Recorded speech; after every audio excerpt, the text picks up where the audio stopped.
Assalomu alaykum. Agrobank bilan hamkorlikda Surxondaryo viloyat Olsusoy tumani Oqqo'rg'uloq mahalla fuqaro yig'inida joylashgan 869-kontrdamiz.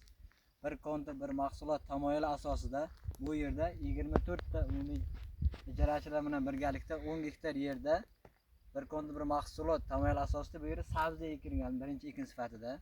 Va bu birinchi ekin sifatida sabzi hozirgi kunda yig'ishtirib olinib, ikkinchi ekinga yerlar shudgor qilib tayyorlanmoqda.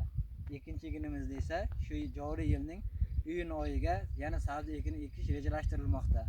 Bu mahsulotlarni Ledi tadbirkor sifatida Bo'ri davlat fermer xo'jaligi bilan birgalikda tashqi va ichki bozorga yetishtirish hamda ularni sotish rejalashtirilgan. Bir kontr bir mahsulot tamoyili asosida bu 869-kontrda umumiy 842-kontr bilan chegarada bo'lib, umumiy yer maydoni 10 gektarni tashkil qiladi.